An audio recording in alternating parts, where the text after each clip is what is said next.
Welcome back, everyone, to a new story. We really hope you enjoy it.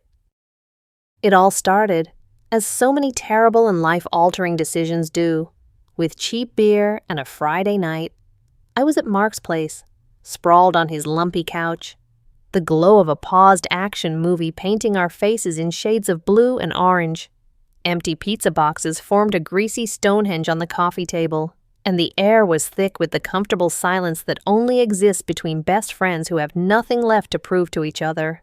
"Another one?" Mark asked, holding up 2 sweating bottles. I grunted an affirmative, not taking my eyes off the screen. "You think he makes the jump?"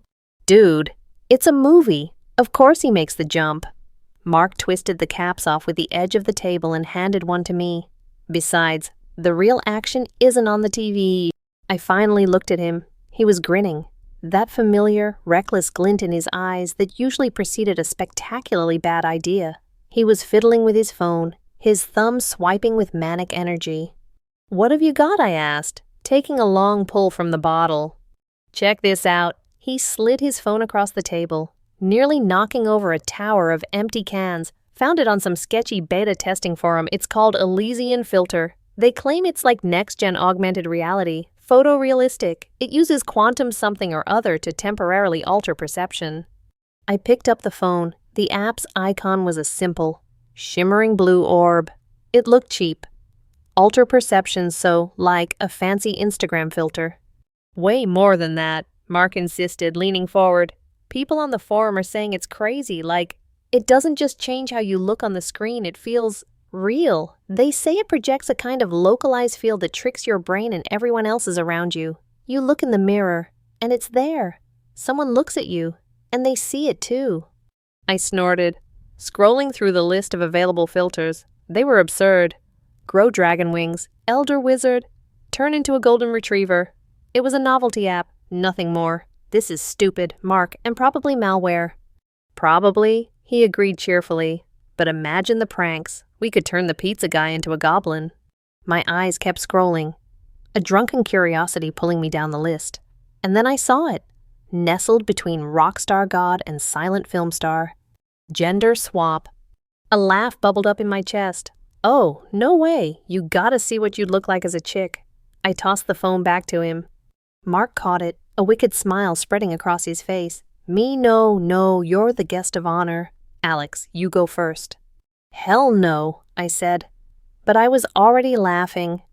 The beer had sanded down the edges of my common sense, leaving everything feeling smooth and possible.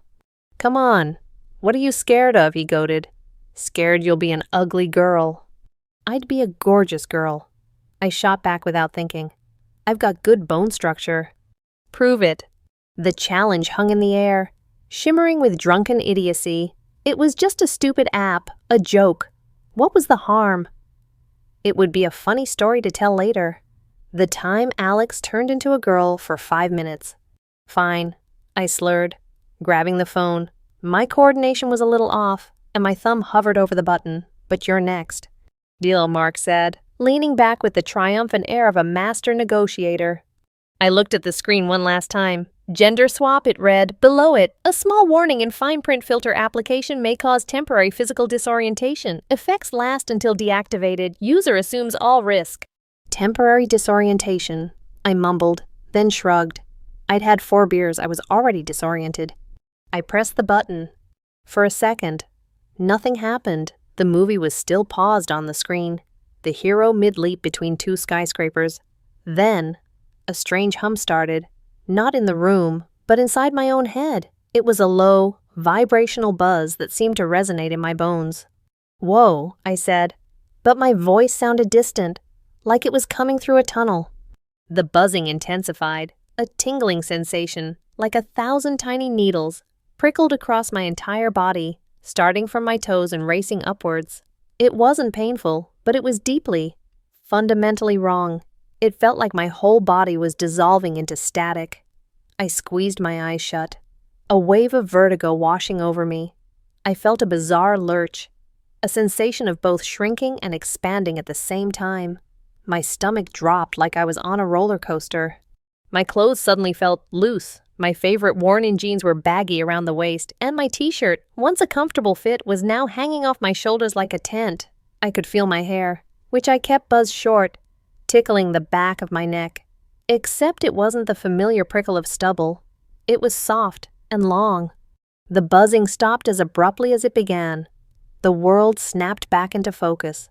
I opened my eyes, my heart hammering against my ribs. I felt lighter, softer. Everything felt different. Mark was staring at me, his jaw slack, the beer bottle frozen halfway to his lips. His eyes were wide with a mixture of shock and something I couldn't quite name. What I asked, but the voice that came out of my mouth wasn't mine. It was higher, lighter, and smoother. It was a girl's voice. My own voice sent a jolt of pure, undiluted panic through me. I scrambled off the couch, my movements feeling clumsy and uncoordinated in this new, smaller frame. I stumbled toward the hallway mirror, my now loose jeans nearly tripping me. The person staring back at me from the silvered glass was a stranger. It was a girl, around my age, with my dark brown eyes and the same small scar above her left eyebrow. But that's where the similarities ended. Her face was softer, the jawline less pronounced, the cheeks fuller. Her lips were a little plumper. A cascade of dark, wavy hair fell to her shoulders, framing a face that was pretty. She was undeniably pretty. I lifted a hand to my face, and her reflection did the same. The hand was smaller, the fingers more slender, the nails clean and perfectly shaped. I touched my cheek. The skin was impossibly smooth. My gaze dropped down. The baggy t-shirt couldn't hide the distinct, soft curves of breasts that were definitely not there 10 minutes ago. My hips had widened, my waist had narrowed. I was shorter, slighter, and completely, utterly female.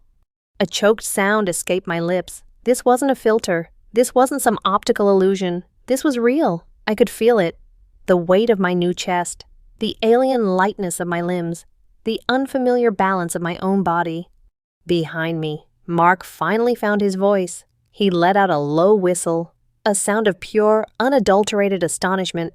I turned to look at him, my mind a screaming vortex of denial and terror. He took a step closer, his eyes raking over me from head to toe. A slow, disbelieving grin spread across his face. "Dude," he said, his voice a half whisper, "you really just turned into a girl." Panic is a cold, sharp thing. It bypassed the fuzzy blanket of the beer and sank its icy claws directly into my spine. I stood frozen in front of the mirror, her own reflection a terrifying testament to the impossible. My mind was a frantic mess, trying to reconcile the man I was with the woman I was seeing. "No," I whispered, the sound soft and feminine. "No, this is just the app. It's an illusion. It's tricking our brains." I was trying to convince myself as much as Mark. I slapped my cheek. The sting was real. The soft skin that met my palm was real. "Turn it off, Mark," I said, my voice cracking with desperation. I spun around to face him, my borrowed body feeling like a poorly piloted vehicle. "Now, go to the phone and turn it off." Mark was still staring, his expression a weird cocktail of awe and amusement. He looked me up and down again, and this time, his gaze lingered a little longer than a friend should. "I don't know. Alex, the app's pretty convincing." "It's not funny," I yelled, and the high-pitched sound of my own shout made me flinch. "This is a nightmare." I took a step in my jeans, now ridiculously oversized, slipped down my newly slender hips. I yelped and grabbed them, clutching the denim to my waist. The sight was so pathetic it was almost comical, this strange girl, drowning in a man's clothes, her face a mask of terror. Mark seemed to snap out of his stupor. He ran a hand through his hair. Okay, you're right. My bad. Let's fix this." He walked over to his phone on the coffee table and picked it up. He tapped the screen, but then his brow furrowed. "Uh-oh." "What uh-oh?" I demanded, shuffling toward him while holding up my pants. "Don't say uh-oh. The app, it's frozen. The deactivate button is grayed out." He showed me the screen.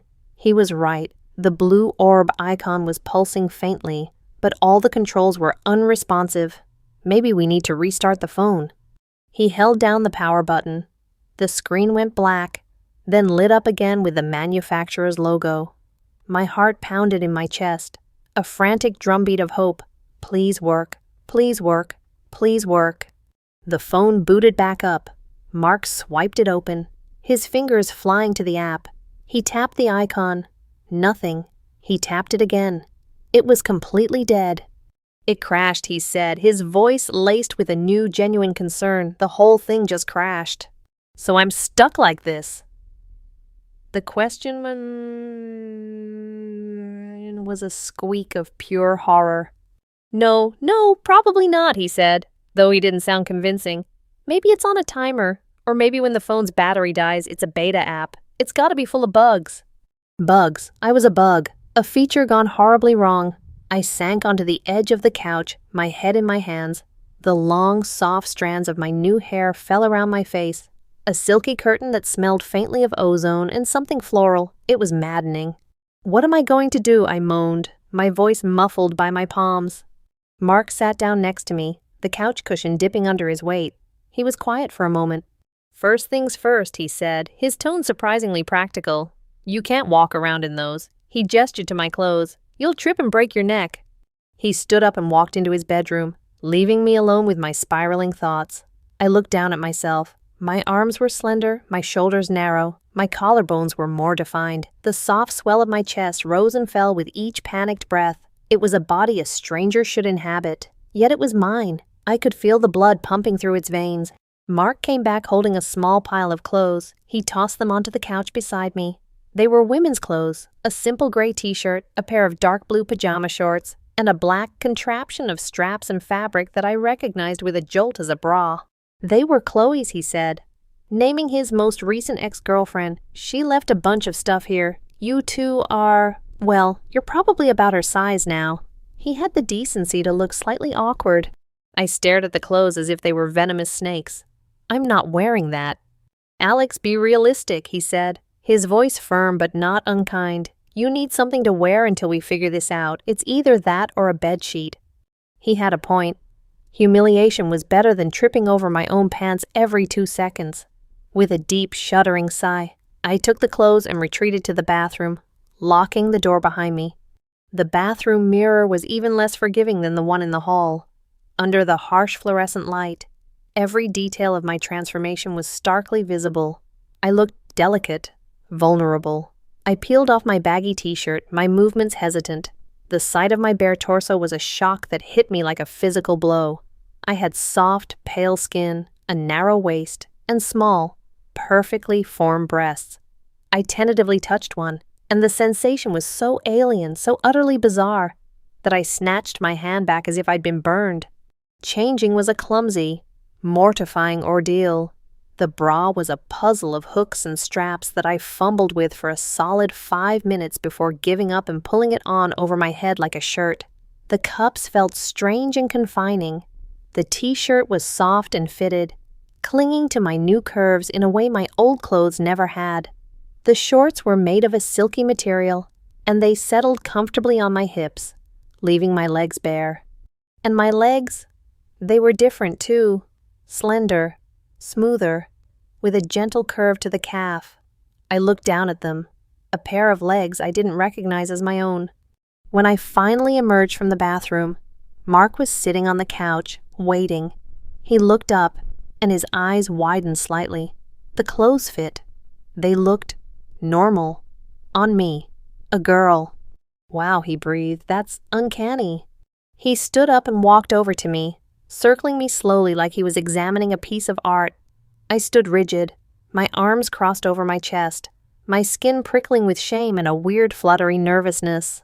Seriously, man. Or, he fumbled, you look good, honestly. Way prettier than Chloe ever was.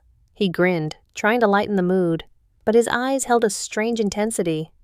The drunken haze was starting to mix with the sheer insanity of the situation, making the room feel like it was tilting. He was standing close, closer than he normally would. I could smell the faint scent of his cologne mixed with the beer on his breath. His gaze dropped from my eyes to my lips, and just for a fraction of a second, the space between us felt charged with a strange, unfamiliar energy. It was the kind of look a guy gives a girl, not his best friend. My heart did a weird little flip-flop in my chest, a reaction that was as foreign as the body it was happening in. I felt a blush creep up my neck. a hot wave of embarrassment and confusion. "Shut up, Mark," I stammered, taking a step back. "This isn't a joke." I know," he said, raising his hands in surrender, though the smile didn't quite leave his eyes. "It's just a lot to process, for both of us." I sank back onto the couch, pulling my new, bare legs up under me. The silky fabric of the shorts slid against my smooth skin, a constant, tactile reminder of my predicament. I was a girl, dressed in his ex-girlfriend's clothes, and my best friend, the guy I'd known since we were 10, was looking at me in a way that made my stomach twist into knots. The night was far from over, and I had a sinking feeling that the joke had only just begun. I woke to the unfamiliar sensation of silky hair tickling my nose for a blissful, disoriented moment. I didn't know where I was or who I was. My mind was a fuzzy, hungover blank. Then I shifted, and the soft weight on my chest moved with me. My eyes snapped open. Sunlight streamed through the blinds of Mark's guest room, striping the bed in dusty gold, and it was all still real. The slender arms, the soft curve of my hip under the thin blanket, the damning evidence of my own body.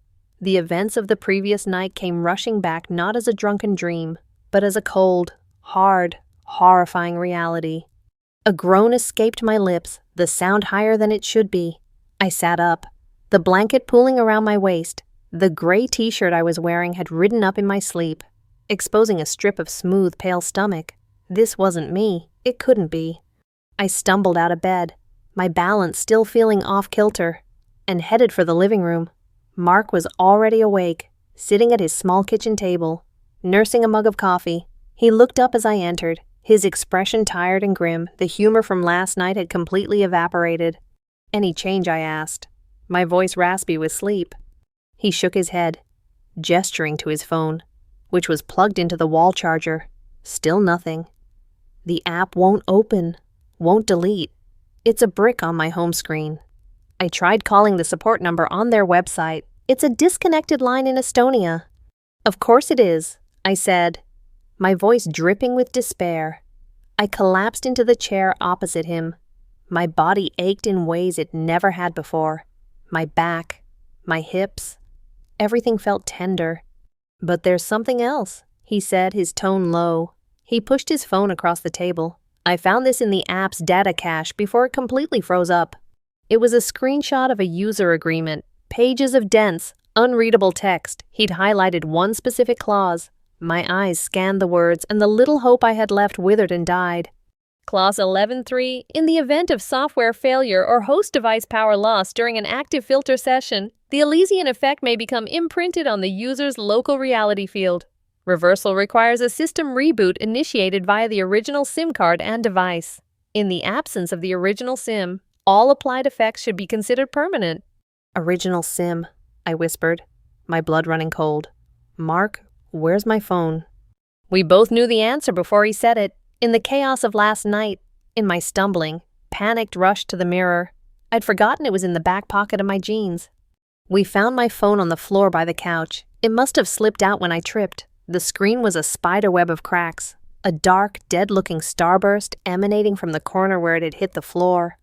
I pressed the power button. Nothing. "It's dead," Mark said unnecessarily. With trembling fingers, I pried open the back of the phone. The little tray that held the SIM card was also cracked. I pulled it out. The SIM card itself, the tiny piece of plastic and metal that connected me to my life, was snapped clean in two. Permanent. The word echoed in the silent apartment. It wasn't a prank anymore. It wasn't a bug that could be fixed. This was my life now. I stared at the two useless pieces of plastic in my palm, and the full, crushing weight of my new reality settled over me. I was a girl, forever.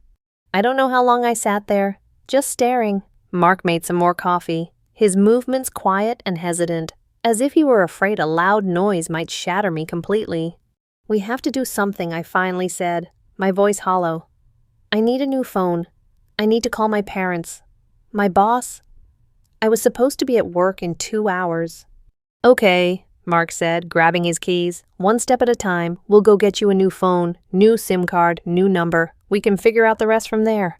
Go where?" I asked, bewildered. "I can't go out like this." I gestured down at Chloe's pajama shorts and the t-shirt. "You have to. he said gently. "You can't stay in here forever, Alex." He looked at the pile of my old clothes, still lying in a heap on the floor, and those definitely aren't going to work. He was right. My old jeans would never fit over these hips. My shirts would look like circus tents. My options were a dead woman's clothes or nothing. The process of getting ready felt like a surreal out-of-body experience. Mark, with a grim sense of purpose, dug through the bag of Chloe's abandoned belongings. He pulled out a simple blue sundress and a pair of white canvas sneakers. "These should fit," he said, avoiding my eyes. "And you have to wear this." He held up the black bra from the night before. "Why?" I asked, my voice small. "Because people will notice if you don't," he mumbled, his face flushing. "It's just what girls do." Getting dressed was even more humiliating in the sober light of day. The dress was made of a light cotton that felt impossibly flimsy. It had thin straps that left my shoulders and arms completely bare. The hem ended just above my knees. I had never been so exposed in my life. The bra was still a torment, but I managed the hooks this time, my fingers fumbling like a child learning to tie his shoes. When I was done, I stared at myself in the hallway mirror. A stranger in a blue dress stared back. Her expression was haunted. My shoulders seemed so fragile. My collarbones were starkly visible above the simple neckline of the dress. "Ready?" Mark asked from the doorway. I just nodded, unable to speak. The walk from his apartment door to his car was the longest 20 yards of my life. The city air, which I'd never given a second thought, felt different on my skin. A light breeze whispered past, and I felt it on my bare legs. A cool, intimate caress that made me shiver. Every sound was magnified: the rumble of a passing truck, the chatter of people on the sidewalk. I felt like every single person was staring at me, their eyes boring into my back, knowing my secret. I wrapped my arms around myself, hunching my shoulders as if I could somehow make myself smaller, invisible. My skin felt hypersensitive, my nerves raw and exposed. The simple act of walking was a conscious effort, my new, lighter body moving with a gait that felt unfamiliar and swaying. Mark got me into the car and we drove in silence. I stared out the window, watching the world I knew slide by, a world I was no longer a part of in the same way. The phone store was in a small strip mall a few miles away. The entire drive, a single thought repeated itself in my head like a broken record. This is my life now. This is my life now. When we pulled into a parking spot, I couldn't bring myself to get out. "I can't do this," I whispered. My hands clenched in the fabric of the dress. "Yes, you can," Mark said, his voice firm. He reached across the console and put his hand on my shoulder. His touch was warm, grounding. "I'm right here with you. We'll be in and out in 10 minutes. Just try to act normal." Normal? I let out a hysterical little laugh. What part of any of this is normal? "Just follow my lead," he said. "Let me do the talking." I took a deep breath, steeling myself. He was right. Hiding wasn't an option, with a sense of impending doom. I opened the car door and stepped out into the bright, unforgiving sunlight, a girl in a borrowed dress walking into a life that wasn't hers. The bell above the phone store's door chimed, announcing our arrival with what felt like a theatrical flourish. The air inside was cool and smelled of plastic and cleaning supplies. It was brightly lit, a sterile environment with no shadows to hide in.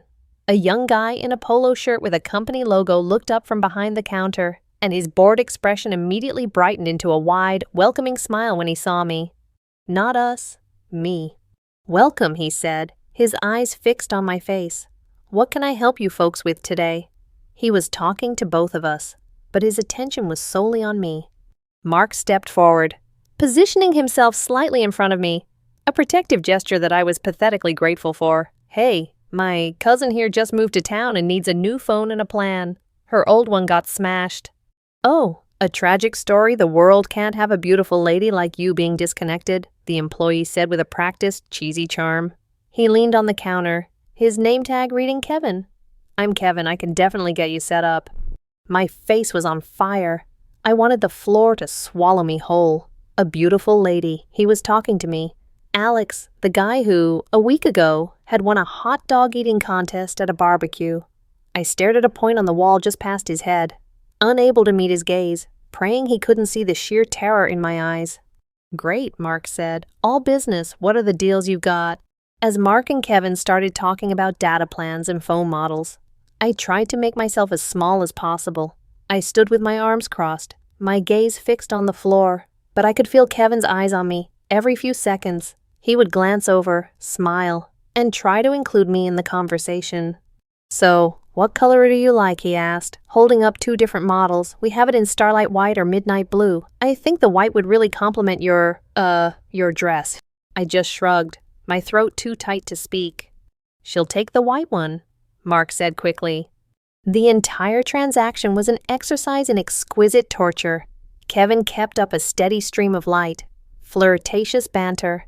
He asked where I was from, what I did for a living, if I was enjoying the city so far. Mark fielded most of the questions, creating a vague backstory for his fictional cousin, Alexa. The name felt like a costume I was being forced to wear. At one point, I had to sign the contract. My hand was shaking so badly that my signature, which had always been a sharp, angular scrawl, came out as a looping, unsteady script. It looked like a girl's handwriting. There you go, Kevin said, sliding the newly boxed phone across the counter to me. Our fingers brushed for a fleeting moment, and I flinched back as if I'd received an electric shock. He laughed, a friendly, easy sound. Don't worry, I don't bite, unless you want me to. He winked. I think I made a small, strangled sound in the back of my throat. Mark shot him a look that was pure ice, and Kevin's smile faltered. Just kidding, man, he said, raising his hands. Here's your receipt. You have a great day now, ma'am. Ma'am. The word hit me like a physical blow. We walked out of the store and I didn't breathe properly until the car door was shut, sealing me back inside our little metal bubble of safety. I slumped in the seat, the new phone feeling heavy and foreign in my lap. I'm sorry, Mark said, starting the car. That guy was a creep. It's not your fault, I mumbled. But it wasn't just about Kevin. It was the realization that this was my new reality. This was how the world was going to see me, how men were going to talk to me. I wasn't just an observer in the world of men anymore. I was an object of their attention. And deep down, in a place I was terrified to examine, a tiny, treacherous part of me hadn't entirely hated it. I'd hated the fear, the shame, the sheer wrongness of it all. But the attention itself, the feeling of being seen, of being considered beautiful, it had sparked a confusing, shameful little flutter in my chest. What is wrong with me? I screamed at myself internally. I'm a man. I should be repulsed by this. You were really quiet in there, Mark observed as he pulled out onto the main road. You did good, though. You looked natural. I felt like I was going to throw up. I confessed. I know, but you have to get used to it. The more you panic, the more people will notice something is off. He glanced at me. We need a plan. You can't just go back to your old life. You can't show up to your construction job like this. He was right. Everything was gone. My job, my apartment that I shared with 2 other guys, my identity. So what do? I asked, my voice trembling. You'll stay with me, obviously, he said without hesitation. And we start over. We build a new life for Alexa. New phone, new number. We'll have to come up with a story for your parents. And for your job, we'll just have to say you had a family emergency and had to leave town. It sounded so simple when he laid it out. But each step felt like another shovelful of dirt on the grave of my old self. And you have to learn, he continued, his tone serious. You have to learn how to be her. Learn what? Everything, he said. How to walk, how to talk, how to put on makeup. The way you were standing in that store, all hunched over and awkward, it's a tell. You move like a guy trying to hide. You need to move like a girl who's comfortable in her own skin. The idea was horrifying. It felt like a betrayal of who I was. You want me to learn how to be a girl, to wear makeup and sway my hips when I walk. I want you to be safe, he said, his knuckles white on the steering wheel. I want you to be able to walk down the street without someone realizing you're not who you say you are and causing trouble. This isn't a game. Alex, this is about survival now. He was right. His logic was cold and inescapable. This wasn't about wanting to be a woman. It was about the necessity of becoming one to protect the man trapped inside. I looked down at my small, delicate hands, resting on the smooth fabric of the blue dress. They didn't look like my hands, but they were. This body didn't feel like my body, but it was. My inner conflict was a raging storm. Part of me wanted to fight it, to scream and rage and refuse to play along. I wanted to wear my old baggy clothes and walk like I always did, daring the world to challenge me. But another, more practical part of me knew Mark was right. The experience in the phone store proved it. I was vulnerable in a way I had never been before. And the only way to shield that vulnerability was to build a convincing fortress around it. A fortress named Alexa. "Okay," I whispered, the word tasting like surrender. "Okay, teach me." The next few weeks were the strangest, most surreal boot camp of my life. Mark's apartment became my training ground, and he became my reluctant, surprisingly meticulous drill sergeant. Our mission to transform Alex, the man, into Alexa, a plausible woman. It started with movement. "You walk like you're carrying invisible sacks of concrete," Mark said one afternoon, watching me pace his living room. "You're leading with your shoulders. Girls don't do that. It's all in the hips. Let them swing. Just a little." "I feel ridiculous," I complained, trying to consciously roll my hips as I walked. It felt unnatural, like a bad parody. I probably looked like a marionette with its strings tangled. "Stop thinking about it so much," he instructed. "Just relax your shoulders. Imagine there's a string pulling you up from the center of your chest. Lighter steps." Day after day, we practiced. He made me walk back and forth across the apartment, first in the canvas sneakers, then barefoot. Then, and this was the true torture, in a pair of Chloe's old low heels he found in the back of her closet. The first time I put on the heels, I nearly broke my ankle. They were just simple black pumps with a 2-inch heel, but they felt like stilts. They forced my weight onto the balls of my feet, tensed my calf muscles into tight knots, and made my entire body feel precariously balanced. "I can't do this," I gasped, clutching the back of the couch for support. "Yes, you can," Mark insisted. He came over and offered me his arm. "Here, use me for balance." I took his arm, my fingers wrapping around his bicep. His arm was solid and warm. I took a tentative step, wobbling dangerously. He held me steady. Small steps, he coached, his voice soft and close to my ear. Heel, then toe. Don't clomp. We spent an hour like that, slowly circling the living room, me clinging to him like a life raft, him patiently guiding me. There were moments when I would stumble, and he would catch me, his hand instinctively going to my waist to steady me. Each time his fingers pressed into my side, a jolt of confusing electricity shot through me. It was the casual physical intimacy of a dance lesson, but layered with the profound weirdness of our situation. It felt like something more. My body, this new female body, seemed to react to his touch on its own accord, with a warmth and a tingling that my mind couldn't comprehend or control. Next came makeup. Mark, to my astonishment, knew the basics from watching Chloe and countless YouTube tutorials with her. We sat on the floor of his bathroom, the counter littered with a pathetic collection of her abandoned cosmetics, a half-used tube of foundation, a crumbly eyeshadow palette, a mascara wand, and a bright red lipstick. "Okay, foundation first," he said, squeezing a small amount onto the back of his hand. "This is to even out your skin tone." He dabbed it onto my face with his fingertips. His touch was gentle. Surprisingly so. I sat perfectly still, my eyes closed, as he blended the cool liquid over my cheeks, my forehead, my nose. It felt intimate and strange, having him so close, his focus entirely on my face. "Now eyeliner," he announced, picking up a black pencil. "This is the hard part. Hold still."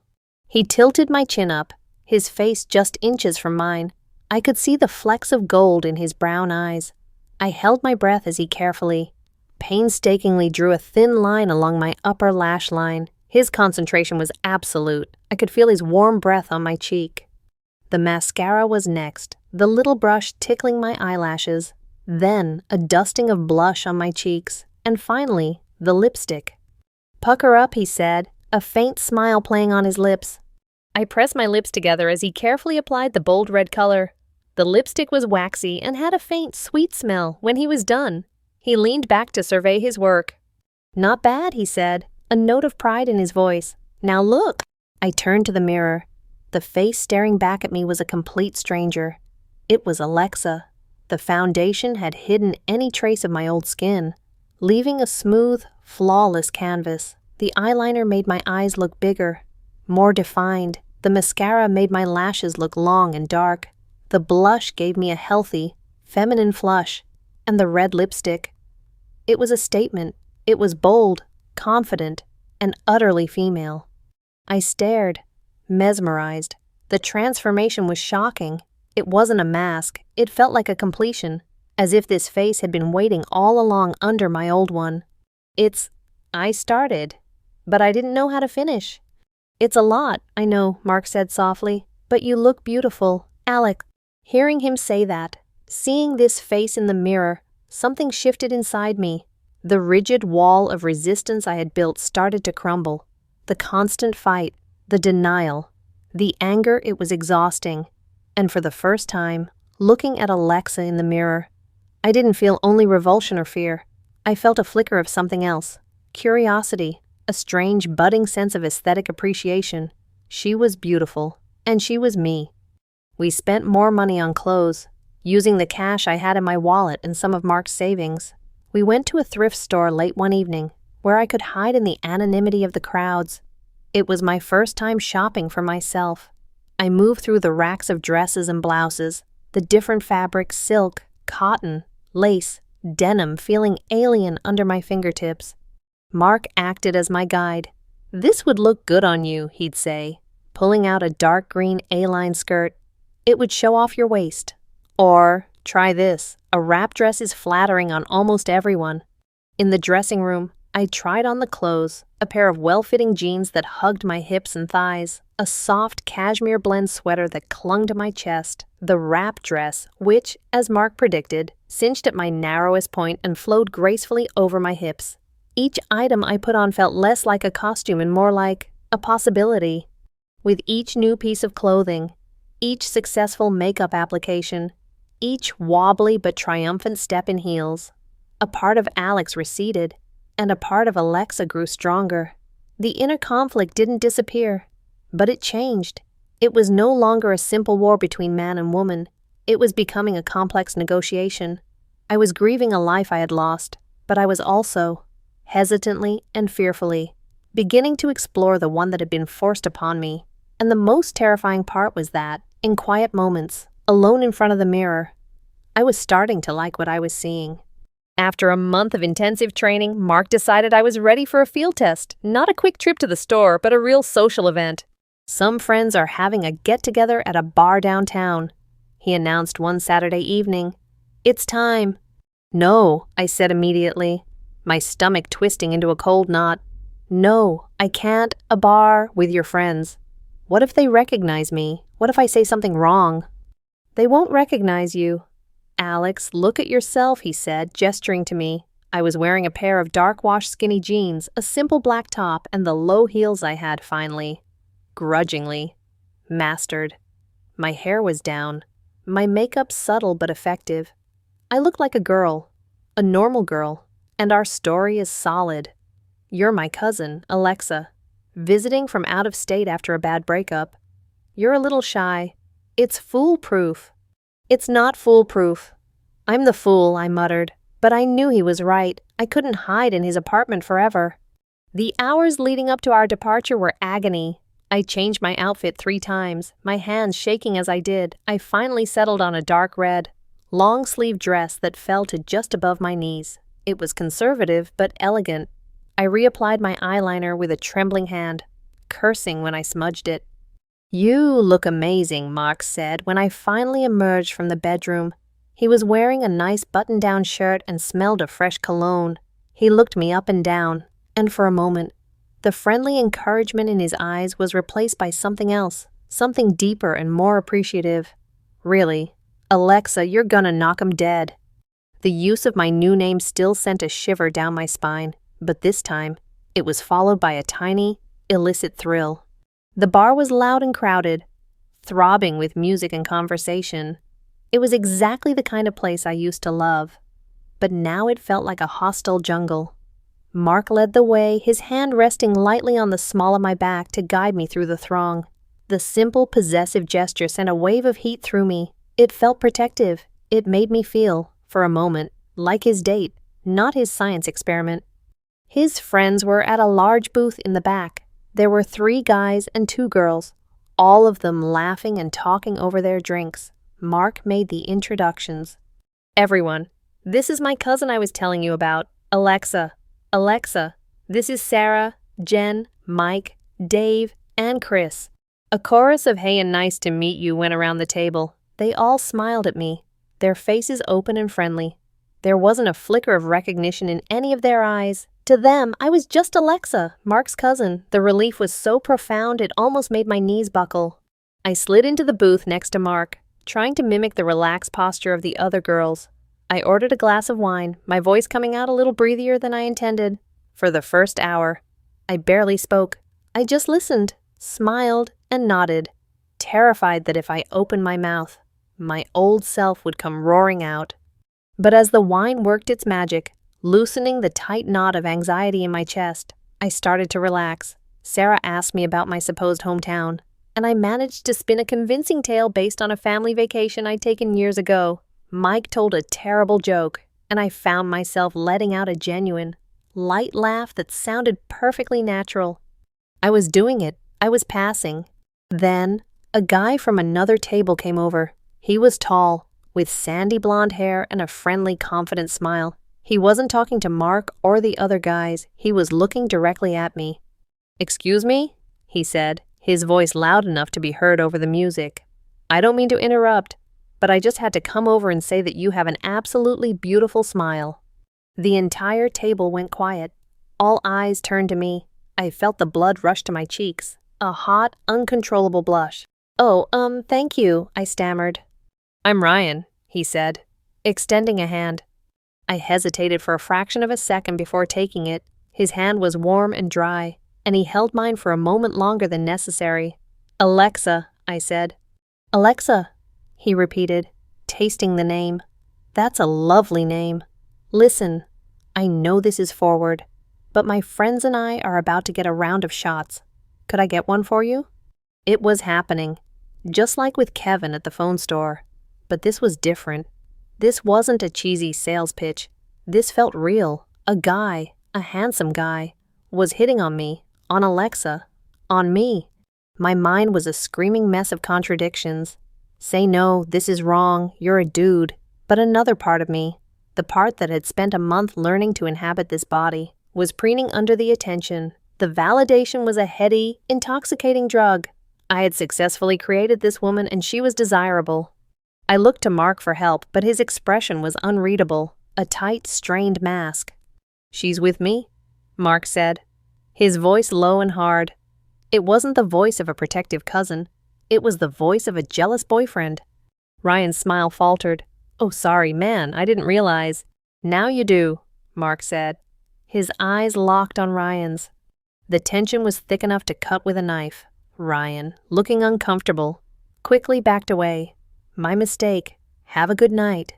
He disappeared back into the crowd. Mark's friends started talking again, trying to dispel the awkwardness, but I couldn't hear them. I was reeling. I was simultaneously furious with Mark for interfering and relieved that he had. And more than anything, I was shaken by his reaction. "What was that?" I whispered to him under the noise of the bar. "That guy was a tool," he hissed back. "I was just looking out for you." But it felt like more than that. The rest of the night, he barely left my side. His arm was draped protectively over the back of the booth behind me, and if any guy even glanced in my direction, Mark would fix them with a hard stare. We left a little after midnight. The walk to the car was silent and charged. The cool night air did little to clear my head, which was swimming with wine and a maelstrom of emotions. Fear, excitement, confusion, and a strange, thrilling sense of power. I had walked into a bar as Alexa, and the world had treated me as such. Men had looked at me with desire, and my best friend had looked at me with something that felt dangerously like possession. The lines were blurring. The game we were playing was starting to feel terrifyingly real, and I no longer knew what the rules were, or which side I was even on. We didn't speak on the drive home. The tension in the car was a living thing. A third passenger sitting between us.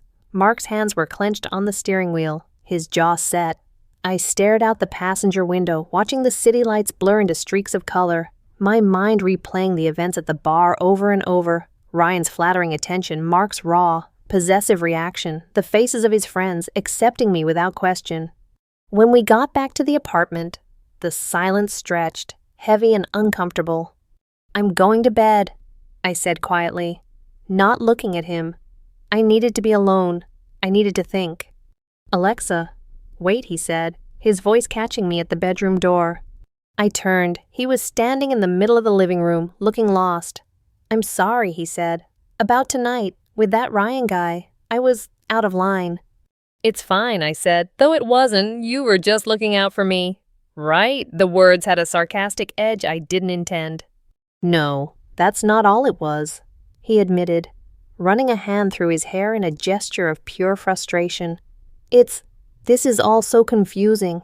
Alex, I look at you, and I see you, but I also see her. And tonight, when that guy came over, all I could think was, get away from her. I don't know what's happening." My heart was hammering. He was feeling it too, this strange, impossible shift in our dynamic. The friend I had known my entire life was getting lost, replaced by a man who looked at me with a confusing mix of protection and something that looked a lot like desire. "We're both confused. Mark," I said, my voice barely a whisper. I just need to sleep." I fled into the bedroom and shut the door, leaning against it as if to hold back the tide of my own chaotic emotions. I didn't sleep. I walked over to the full-length mirror that stood in the corner of the room. In the soft glow of the lamp, a woman in a red dress looked back at me. Her makeup was slightly smudged, her hair a little messy from the night out. Her eyes, my eyes, were wide and full of a terrifying, exhilarating uncertainty. This was the moment of truth. For weeks, I had been treating this as a performance. I was an actor playing a role I had to perfect for my own survival. I put on the clothes, the makeup, the voice, but in the quiet of my own mind, I was still Alex, trapped and waiting for the curtain to fall. But tonight, something had changed. When Ryan had approached me, the fear was there, but so was a genuine flutter of excitement. The blush that had crept up my cheeks was real. The validation I felt was real. I hadn't been acting. I had been reacting. I reached up and began the nightly ritual of undoing Alexa. I unzipped the dress and let it fall to the floor in a pool of dark red silk. I stood in my simple underwear, studying the body that was now mine, the slender shoulders, the soft curve of my stomach, the gentle flare of my hips. It no longer looked like a grotesque costume. It just looked like me. I went into the attached bathroom and grabbed a handful of makeup remover wipes. As I wiped away the foundation, the eyeliner, the blush, I watched the face in the mirror change. The glamorous woman from the bar slowly faded. But she wasn't replaced by the ghost of the man I once was. She was replaced by a simpler, plainer version of herself, a girl with a clean, scrubbed face and tired eyes. I stared at that face for a long time. I searched for Alex. I looked for the hard jawline, the shadow of stubble, the familiar angles and planes of my old face. But they were gone, not just covered up, but completely and utterly gone. And in that moment, the fight finally went out of me. The rage, the denial, the desperate clinging to a past that was irrevocably erased. It all just dissolved, leaving behind a profound and quiet emptiness. And into that emptiness, a new thought began to form, tentative and fragile at first, but then with a growing sense of clarity. The app hadn't just changed my body, it had unlocked something. The pleasure I felt at being called beautiful, the strange comfort I found in the softness of a sweater, the thrill of commanding a man's attention with just a smile. These feelings weren't fake. They weren't part of the act. They were real. They were mine.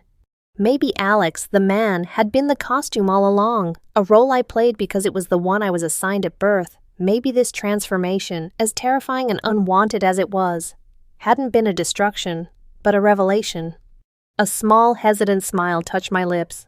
The girl in the mirror smiled back. It wasn't a sad smile. It wasn't a happy one, either.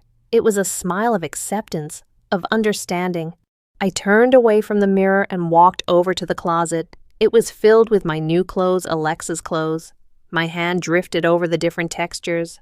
I bypassed the dresses and skirts, the things I wore for the outside world. My fingers found a pair of soft, gray leggings and an oversized, incredibly soft lavender sweater. I pulled them on. They weren't for a performance. They weren't for Mark or for strangers at a bar. They were for me. The fabric was a comforting weight, a gentle hug. I curled up on the bed, pulling the blanket over me. I didn't know what the future held. I didn't know how I would explain this to my family, or if I ever could. I didn't know what my relationship with Mark would become. Now that we had crossed into this strange, uncharted territory, the questions were huge and terrifying. But for the first time since that drunken night on the couch, I wasn't thinking about how to get my old life back. The SIM card was broken. Alex was gone. Lying there, in the quiet darkness, I felt a sense of peace settle over me. It was the peace of surrender. I closed my eyes, no longer a man trapped in a woman's body, but simply a person in her own skin. My name is Alexa, I thought, and for the first time, it felt like the truth. The morning after felt like the first day of a new life. I woke up not with a jolt of horror, but with a quiet sense of calm. The body I was in felt familiar, comfortable. It was simply about my body. When I walked out into the living room, Mark was already there, pouring 2 cups of coffee. He looked up, his expression cautious, as if he wasn't sure which version of me he was going to get this morning. "Morning," he said, his voice soft. "Morning," I replied, and my own voice sounded natural to my ears. I took the mug he offered, our fingers brushing. Neither of us pulled away. We sat in a comfortable silence for a few minutes, sipping our coffee. The oppressive tension from the night before had dissipated, replaced by a kind of gentle, unspoken understanding.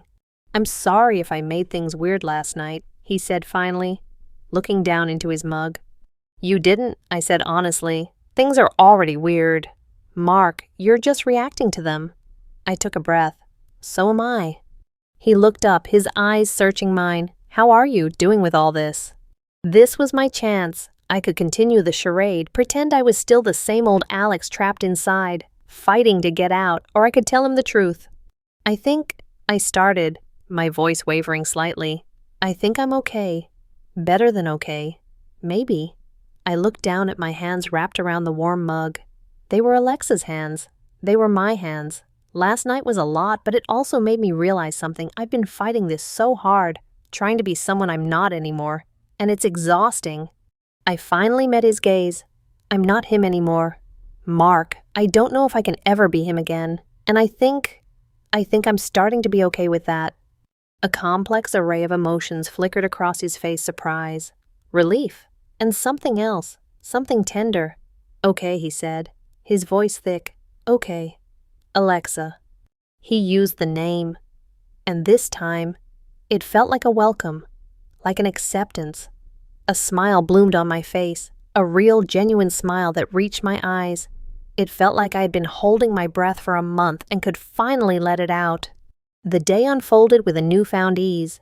We didn't talk about the problem or the situation anymore. We just were. We made breakfast together, bumping hips in his small kitchen. We watched a movie on the couch, and when I got cold, he pulled a blanket over both of us, my legs resting lightly against his.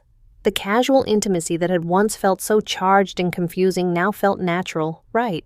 Later that afternoon, I was browsing online, looking at articles about everything. Skincare routines, fashion blogs, stories from other people who had transitioned. I was building a new foundation of knowledge for a life I knew nothing about. "What are you looking at?" Mark asked, leaning over the back of the couch to see my laptop screen. I was on a page showing different hairstyles. "I was just thinking," I said, a little shyly, "this hair, it's mine. But it's not. It just sort of happened. I feel like I should do something with it, choose a style for myself." He was quiet for a moment. "What are you thinking?" I pointed to a picture. It was a woman with a chic, shoulder-length bob with soft, side-swept bangs. It was sophisticated, intentional, and beautiful. Something like that, maybe. "It would look great on you," he said immediately. "But it's a big step," I said, more to myself than to him. "Cutting it feels so permanent." "Everything already is permanent, isn't it?" he said gently. He was right. This wasn't about holding on to the past anymore. It was about shaping the future. "There's a salon a few blocks from here," he said, pulling out his phone. I could make an appointment for you, if you want." My heart started to beat faster. It was a terrifying idea. A public place, a stranger touching me, cutting my hair. It was another test, but one I was choosing to take. It wasn't about survival. It was about self-expression. "Okay," I breathed, a thrill of nervous excitement running through me. "Yeah, okay." 2 hours later, I was sitting in a plush salon chair, a black cape draped over my shoulders. The place smelled of shampoo and hairspray. A stylish woman named Maria was gently combing through my long, dark hair. "So, what are we thinking today?" she asked, her voice warm and professional. I showed her the picture on my phone. "I want to do this." She studied the photo, then looked at my face in the mirror. "Oh, that will be gorgeous on you. It'll bring out your cheekbones perfectly. Are you sure you're cutting off a lot of length?" I looked at my own reflection, at the woman staring back at me with a mixture of fear and determination in her eyes.